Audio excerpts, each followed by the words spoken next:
একদিন কৃষ্ণ তার সখাদের পরিবৃত হয়ে যমুনায় গেলেন। তো সেই সময় গাভী ও গোপবালকেরা গ্রীষ্মের প্রচণ্ড তাপে তারা ক্লেশ অনুভব করছিলেন। তখন তারা তৃষ্ণার দ্বারা পীড়িত হয়ে তারা যমুনার জল পান করেছিলেন। তো সেই বিষাক্ত জল স্পর্শ করা মাত্রই সমস্ত গোপবালক গাভী যারা ছিলেন তারা ভগবানের দৈবী শক্তির দ্বারা তাদের চেতনা হারালেন এবং প্রাণহীন হয়ে তারা সেই জলের কিনারায় পতিত হলেন। তো তাদের এই অবস্থা দর্শন করে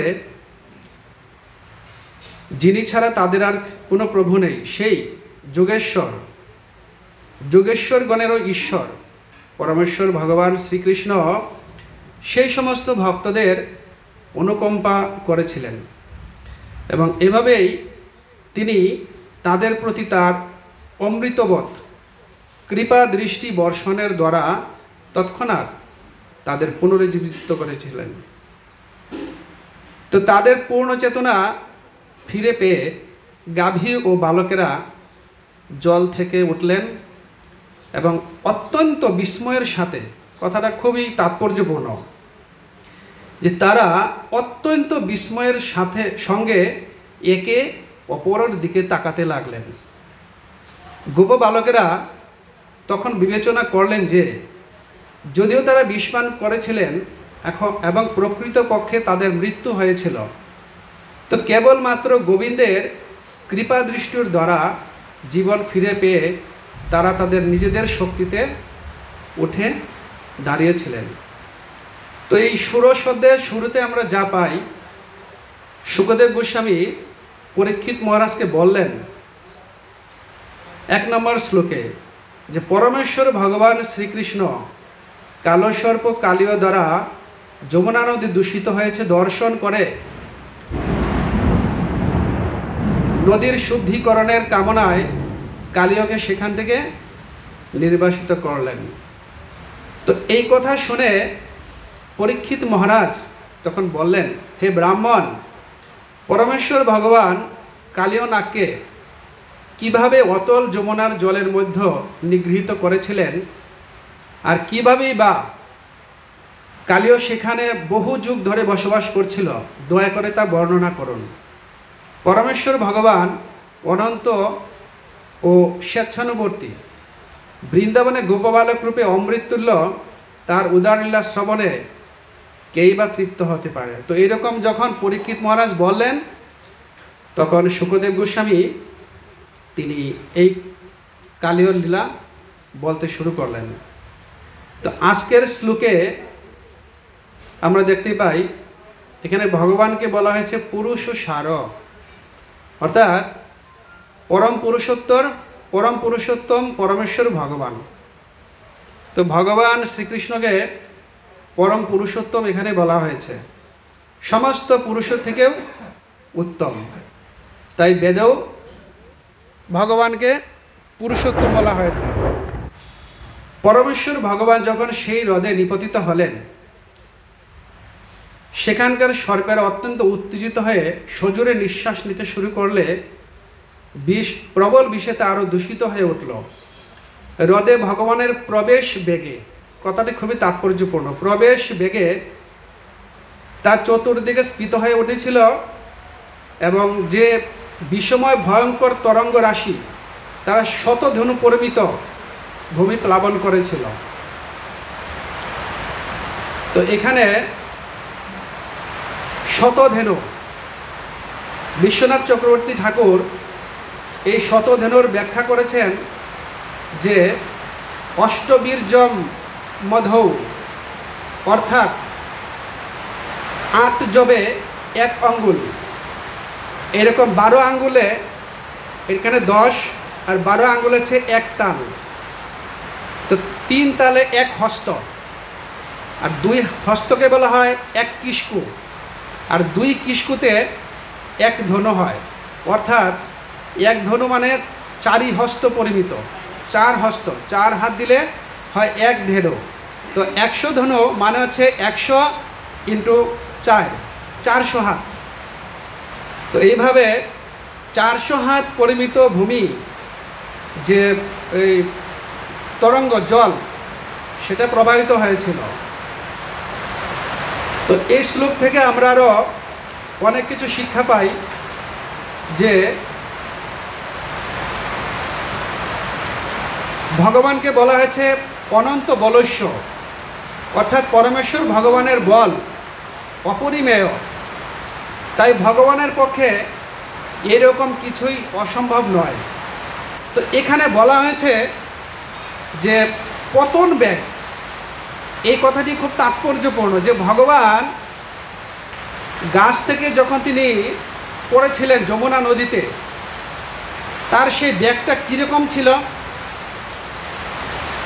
ভগীরথ মহারাজ তিনি যখন মাতা গঙ্গাকে এনেছিলেন, তো মাতা গঙ্গাকে তিনি সন্তুষ্ট করেছিলেন।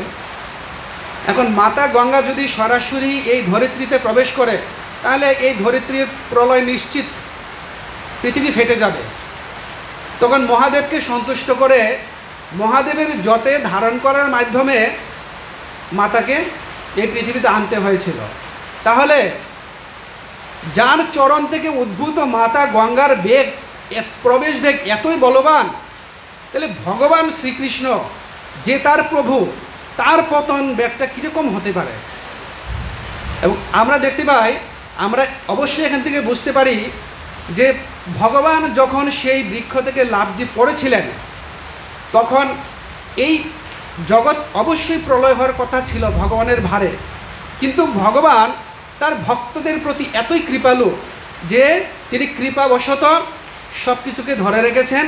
মাত্র 400 হাত পরিমিত স্থানে তিনি সেই তরঙ্গ রাশি প্রবাহিত করেছিলেন। এটা ভগবানের অশেষ কৃপা। তো আমরা দেখতে পারি যে ভগবানের ও ভক্তদের যে এরকম অচিন্ত শক্তি, ওই কালীয় নাগকে কৃপা করার জন্য ভগবান সেখানে গেলেন তিনি। তো 8 নম্বর শ্লোকে এইভাবে বলা হয়েছে যে শ্রীল বিশ্বনাথ চক্রবর্তী ঠাকুর তার টিকায় লিখেছেন, বিহরত অর্থাৎ সেই হ্রদমধ্য বিচিত্র জলবাদ্য সন্তরণাদি দ্বারা ক্রিয়া রাশি, মানে ভগবান শ্রীকৃষ্ণ সেই জলে তিনি চাপড় মেরে তিনি এমন ক্রীড়া করেছিলেন যে তা থেকে অপূর্ব সুন্দর সঙ্গীত ধ্বনি উচ্চারিত হচ্ছিল। আমরা যদি কোনো ব্যক্তি যদি জলের এরকম চাপড় মারি, আমাদের এটার ফলে কোনো সঙ্গীত ধ্বনি উচ্চারিত হবে? কিন্তু ভগবানের উচ্চারিত হয়েছিল। তারপরে তিনি ব্যাখ্যা করেছেন, ভুজদণ্ড ঘূর্ণ বার্ঘোষম, অর্থাৎ তার ভুজদণ্ডে বিঘূর্ণিত জলরাশি শব্দ শ্রবণ করে কি হয়েছিল, তৎস সদন অভিভবম, অর্থাৎ সেই জলক্রীড়ায় যে কালীয়নাগ তার আবাসের, সে যেখানে বসবাস করছিলেন, তার এমন অবস্থা হয়ে গেছিল, সেটা দর্শন করে আর সহ্য করতে পারছে না। সব এরকম থরথ করে কাঁপছে, ভূমিকম্প হলে যেরকম লণ্ডভণ্ড হয় এরকম ভগবানের এই জল ক্রীড়ার মাধ্যমে। তৎক্ষণাৎ তিনি বের হয়ে আসলেন, সহ্য করতে না পারে। চক্ষুর সভা, অর্থাৎ কালীয় নাগ শ্রীকৃষ্ণর সমীপে আগমন করলেন।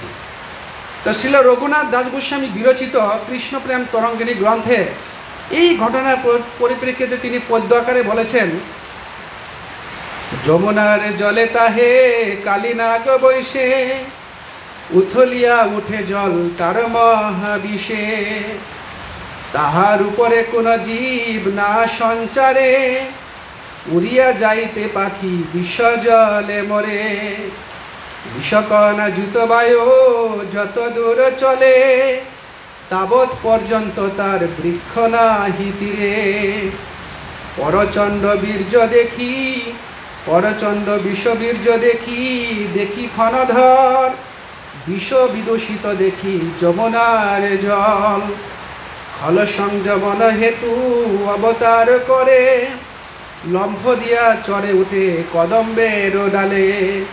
এইরকম যখন দেখলেন, ভগবান লাফ দিয়ে তিনি কদম্বের ডালে উঠলেন। দৃঢ় করে পরিধান বান্ধিল খেচিয়া, জলে ঝাঁপ দিল হরি মালসাট দিয়া। তো দৃঢ় করে তার পরিধান বান্ধিল এবং জলে তিনি লাফ দিলেন।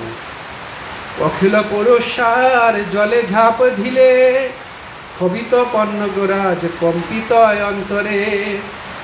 ঘনশ্বাস বিষজালে উথলিল নীর, শতধনু পর্যন্ত উঠিল দুই তীর। অনন্ত বিক্রম বল অমিত মহিমা, এই কোন অদ্ভুত বিক্রমের সীমা। তো এরকমই ভগবানের লীলা, ভগবানের যে বিক্রমতা, যে শক্তিশালী, এটার কোনো শক্তির কোনো সীমা নেই। তো যারা ভগবানের শরণাগত, ভগবান তাদেরকে বিভিন্নভাবে কৃপা করে তাদেরকে রক্ষা করেন। আমরা দেখতে পাই যে গজেন্দ্র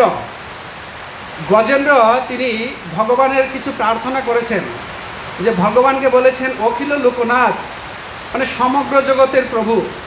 সেই সূত্রে গজেন্দ্র মনে করছেন যে যদি ভগবান অখিল জগতের প্রভু হয় তাহলে তিনি তো আমারও প্রভু। তো গজেন্দ্রের এই বিশ্বাস ছিল যে পরমেশ্বর ভগবান অবশ্যই তাকে রক্ষা করবেন।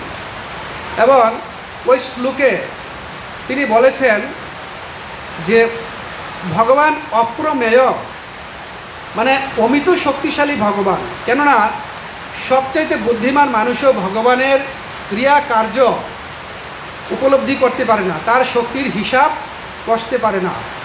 যে ভগবান যদি বৈকুণ্ঠে বাস করেন, তবুও ভগবান তার ভক্তদের রক্ষার জন্য মনের চেয়েও আরও দ্রুত বেগে সেই স্থানে উপস্থিত হন। হ্যাঁ, ঠিক যখন গোপবালকরা যখন বিষের ক্রিয়ার ফলে পড়েছিলেন, তৎক্ষণাৎ ভগবান সেখানে উপস্থিত হলেন। তো এইভাবে গজেন্দ্র তিনি প্রার্থনা করছেন।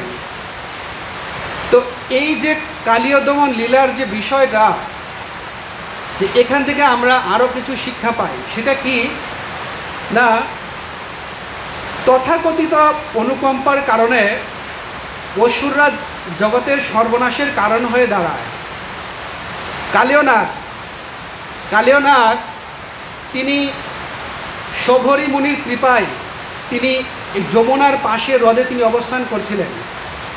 বিশ্বনাথ চক্রবর্তী ঠাকুর ওনার টিকায় বলেছেন, এবং প্রভুপাদ তিনি দশম স্কন্ধে সেই কোটেশনটা দিয়েছেন। সেখানে বলেছেন বিশ্বনাথ চক্রবর্তী ঠাকুর যে আমাদের তথাকথিত অনুকম্পা যখন পরমেশ্বর ভগবানের নির্দেশের সঙ্গে সামঞ্জস্য বিধান করে না, তখন তা কেবল বিশৃঙ্খলারই সৃষ্টি হয়, আর তার জন্য ভগবানকে আসতে হয়।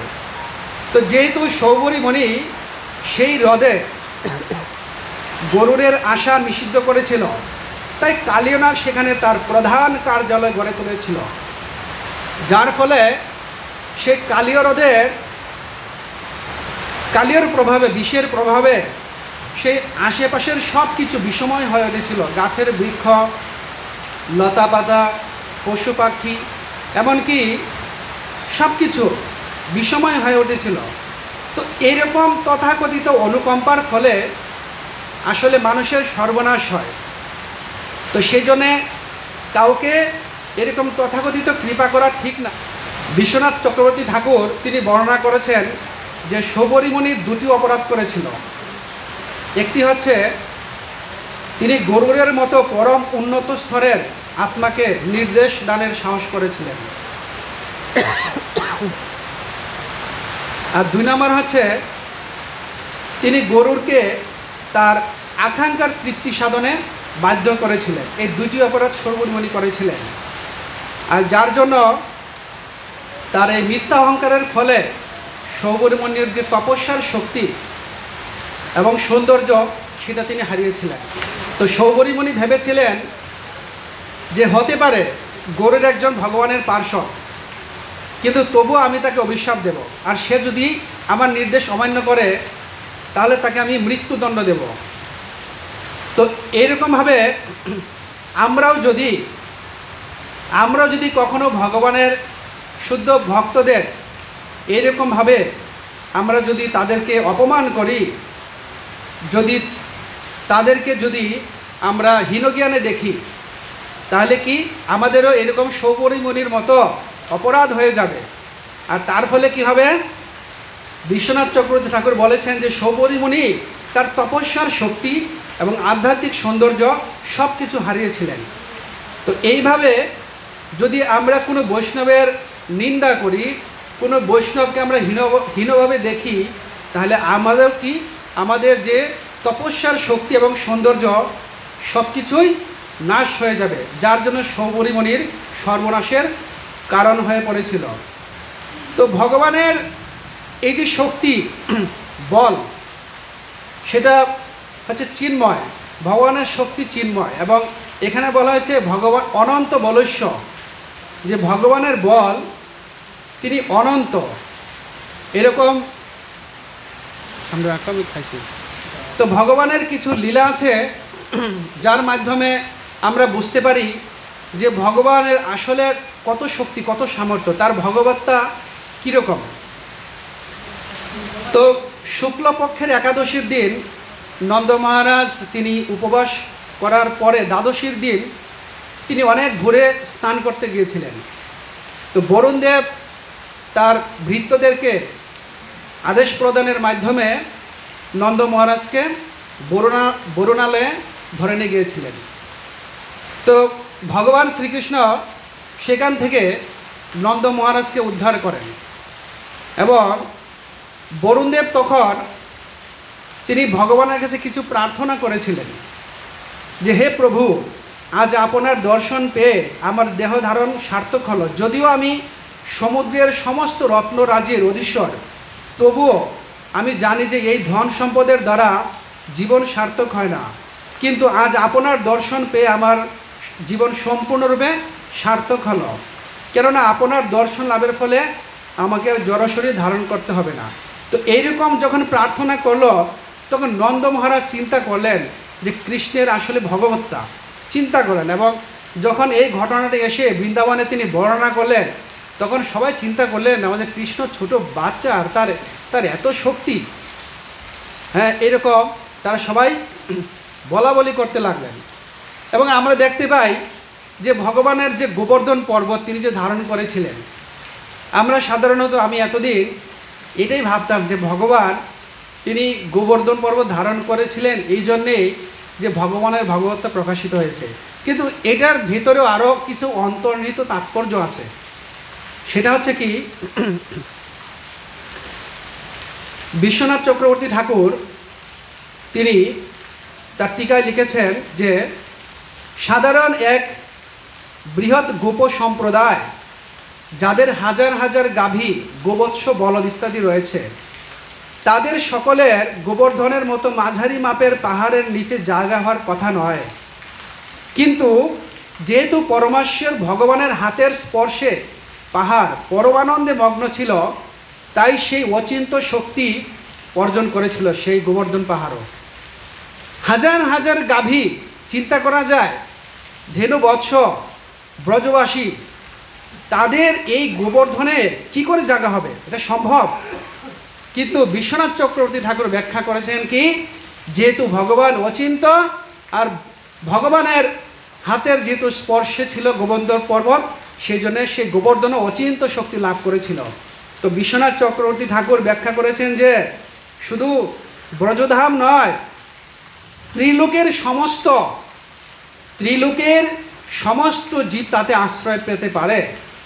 আমরা দেখতে পাই জগৎগুরু শিলা প্রভুপাদ, ওনার গীতার উপরেও ডাক্তার এম.এ. বেসান মনে হয় তিনি বলেছেন, শিলা প্রভুপাদ যে গৃহ নির্মাণ করেছেন তাতে সমগ্র জগতের মানুষ আশ্রয় পেতে পারে। জয়। তো যেহেতু ভগবানের শক্তি অচিন্ত, ভগবানের ভক্তের শক্তি অচিন্ত। এখানে আরও কিছু ব্যাখ্যা করেছেন ছিল বিশ্বনাথ চক্রবর্তী ঠাকুর। যখন ইন্দ্র তিনি বজ্র নিক্ষেপের মাধ্যমে মুষল ধারায় তিনি বৃষ্টি প্রদান করছিলেন, তখন কি হলো, সমস্ত ব্রজধাম বন্যায় প্লাবিত হয়েছিল। আর সবাইকে নিয়ে কৃষ্ণ কি করলেন, সে যখন গোবর্ধন পর্বতের নিচে যখন তারা অবস্থান করছিলেন, হ্যাঁ, তখন ইন্দ্র আরও বেশি করে বৃষ্টি দিচ্ছিলেন। তখন ভগবান কি করছিলেন, এখানে অপূর্ব একটা লীলা আছে। যখন এই বৃষ্টির ফোঁটা ব্রজভূমিতে পড়ছে, সাথে সাথে ওই ফোঁটা শুকিয়ে যাচ্ছে, সাথে সাথে ভগবান তার সখায় সবাইকে নিয়ে যখন থেকে অবস্থান করছিলেন, তারপর চিন্তা করলেন যে ইন্দ্রকে একটু শিক্ষা দেওয়া দরকার। তখন তার অচিন্ত শক্তির ফলে কি করলেন, ইন্দ্র যে সম্বর্তকা মেঘ এর মাধ্যমে তিনি যে বৃষ্টি বর্ষণ করছিলেন, যেই মাত্র ব্রজভূমিতে ফোঁটা পড়ছে, ভগবান এটা শুকিয়ে নিচ্ছেন, পড়ছে শুকিয়ে নিচ্ছেন। তো এইভাবে ইন্দ্র 7 দিন অনেক চেষ্টা করেছে, কিন্তু কিচ্ছু করতে পারে নাই। ব্রজভূমিতে 1 ফোঁটা জলও তিনি জমাতে পারে নাই পরবর্তীতে। তো বিশ্বনাথ চক্রবর্তী ঠাকুর এরকম ব্যাখ্যা করেছেন যে এই হচ্ছে ভগবানের অমিত শক্তি। তো ভগবান তিনি অচিন্ত শক্তির অধিকারী। তো ভগবানের যে এই যে লীলা, এটাতে বিস্মিত হওয়ার কোনো কারণ নাই। তাই যে ভগবান যে এই জলে চাপড় মেরে তিনি যে বৈদিক শব্দ তরঙ্গ তিনি যে সৃষ্টি করলেন, এতে আশ্চর্য হওয়ার কিছু নাই। তো ভগবানের আরও অনেক এরকম লীলা আছে যেগুলোর মাধ্যমে ভগবানের ভগবত্ব প্রকাশ পায়। আপনারা অনেকে জানেন যে কৃষ্ণ তার শিক্ষক সান্দীপনী মুনিকে গুরু দক্ষিণা দিতে গিয়ে তার সন্তানকে জমালয় থেকে ফিরিয়ে এনেছিলেন। যখন এই কথা দেবকী মাতাজি যখন শ্রবণ করলেন, তখন কৃষ্ণকে বললেন, কৃষ্ণ, সান্দীপনী মুনির পুত্র তো অনেক আগে দেহত্যাগ করেছিল, কিন্তু তুমি অনেক পরে তাকে পুনরায় ফিরিয়ে এনেছ। তো আমার যে আর 6 পুত্র আছে, তুমি তাদেরকেও ফিরিয়ে আনো। হ্যাঁ, আমি তাদেরকে স্নেহ আদর করতে চাই। তো যখন এইরকম বলল, তো সেখানে ভগবানকে আরও অনেক প্রার্থনা করলো, খুব সুন্দর সুন্দর প্রার্থনা, যে ভগবানের অমিত শক্তিশালী, তার দিব্য শক্তি, এরকম অনেক ধরনের ব্যাখ্যা করেছেন। তো ভগবান কি করলেন, গেলেন। তো এটা ঘটনাটা আসলে কি ছিল, যে স্বয়ম্ভুব মন্বন্তরে মরীচি প্রজাপতি, তার পত্নী ছিল উর্ণা। তো উর্ণার গর্ভে 6টি পুত্র হয়েছিল। তো যখন ব্রহ্মা তার কন্যার প্রতি ধাবিত হয়েছিলেন, তখন এই 6 জন পুত্র, তারা দেবতা ছিল, তারা এটাকে ঘৃণ্যতম কাজ হিসেবে দেখেছিলেন এবং ব্রহ্মা তাতে অনেক ক্রোধান্বিত হয়েছিলেন। তো ব্রহ্মা তাদের অভিশাপ দিয়েছিলেন। তার ফলে তারা কি ওই হিরণ্যকশিপুর পুত্ররূপে তারা এসেছিলেন এবং সেখান থেকে তাদেরকে দেবকী মাতাজির গর্ভে, দেবকী মাতার গর্ভে স্থাপন করা হয়। তারপরে কংস তাদেরকে হত্যা করে ফেলেন। হত্যার পরে এই 6 জন আত্মা সুতল্লোকে বলি মহারাজের এখানে আশ্রয় নেয়। তো ভগবান তিনি সব কিছু জানেন, তিনি অন্তর্যামী। ঈশ্বরের সর্বভূতানাম হৃদ্দেশ অর্জুন তৃষ্ণতি ভ্রাগামী সর্বভূতানি যন্ত্ররুণানি মায়া। তো ভগবান বুঝতে পারলেন যে ওনারা তো সেই সুতল্লোকে রয়েছে। তো বলি মহারাজের কাছে গেলেন। সেখানে গিয়ে বলি মহারাজকে বললেন এবং তিনি কি করলেন, ওই 6 জন পুত্রকে ফিরিয়ে নিয়ে আসলেন। কিভাবে, ছোট্ট ছোট্ট শিশুরূপে, ঠিক যে অবস্থায় জন্মগ্রহণ করেছিল ওই অবস্থায় দেবকী মাতার কোলে স্থাপন করলেন। তখন দেবকী মাতা তাদেরকে বাৎসল্যবশত, স্নেহের বশত বুকের দুগ্ধ পান করাচ্ছিলেন এবং সেই অমৃততুল্য দুধ পান করে তারা দিব্যদেহ প্রাপ্ত হয়ে তাদের স্বধামে গমন করেছিলেন। এই হচ্ছে মানে ভাগবতমে, শাস্ত্রে ভগবানের এত সব আশ্চর্যজনক লীলা রয়েছে। এইগুলো যদি কেউ অধ্যয়ন করে, কেউ যদি পড়ে, তাহলে সে অন্য কিছু চিন্তা করার আর সময় পাবে না। তো আমি যখন এই অনুবাদটা যখন পড়ছিলাম যে পতন ব্যাগ, আমি চিন্তা করলাম এইটার ব্যাগটা এত শক্তিশালী কীরকম হতে পারে। পর্বতকে রাখলেন, তখন এখানে ব্রজবাসী যারা ছিলেন, গোপসখা, তারপরে নন্দ মহারাজ, যশোদা মাতা যারা ছিলেন, যারা মাতা ছিল তারা ভগবানকে কেউ ভগবানের মস্তকে চুম্বন করছেন, কপালে চুম্বন করছেন, আর সখারা কি করছে, মানে কৃষ্ণের সাথে বিভিন্ন এই রসে তার সাথে হাসি ঠাট্টা করছেন। তো কেউ হয়তো কৃষ্ণকে পেটের মধ্যে গুঁতা দিচ্ছেন, কেউ হয়তো টানাটানি করছেন, আর তার যারা গোপিকারা ছিল তারা বিভিন্ন ভ্রুভঙ্গিমার মাধ্যমে কৃষ্ণকে মানে ইশারা দিচ্ছেন এবং তারা অনেক খুশি। তো তারা তখন ভগবানকে আশীর্বাদ করলেন যে তুমি আরও অনেক অনেক ঐশ্বর্য লাভ করো, তুমি পিতামাতা সমস্ত ব্রজবাসীদেরকে আরও অনেক আনন্দ দান করো, এরকমভাবে তারা অনেক আশীর্বাদ করেন। তো ভগবানের এইসব এই ভগবত্তা দর্শন করে। তো শাস্ত্রে এরকম অনেক ভগবানের মহিমা বর্ণনা করা হয়েছে। তো সেজন্য আমাদের উচিত, ভগবান গীতায় বলেছেন যে আমাদের সমস্ত কর্ম, আমাদের চিন্তা, সব কিছু মাধ্যমে আমরা যেন ভগবানের উপাসনা করি। যদি আমরা ভগবানের এরকম উপাসনা করি তাহলে ভগবান কি করবেন, মৃত্যুময় সংসার থেকে অচিরেই আমাদের উদ্ধার করবেন। যেহেতু সর্বাণি কর্মাণি ময়ি সংন্যস্য মৎপর অনন্যেন এব যোগেন মাম ধ্যান্ত উপাসতে।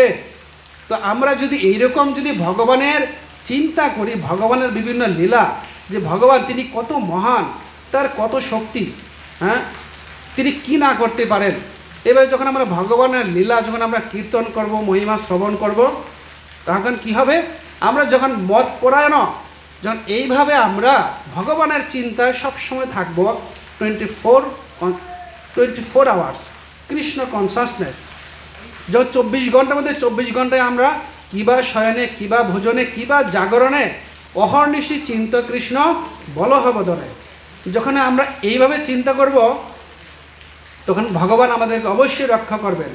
গজেন্দ্রের মতো আমাদের ভগবানের প্রতি বিশ্বাস থাকতে হবে যে অবশ্যই ভগবান তিনি আমাকে রক্ষা করবেন। গীতায় বলা হয়েছে ব্যবসায়ত্মিকা বুদ্ধি, মানে ভগবানের প্রতি অবিচল আস্থা, বিশ্বাস যে অবশ্যই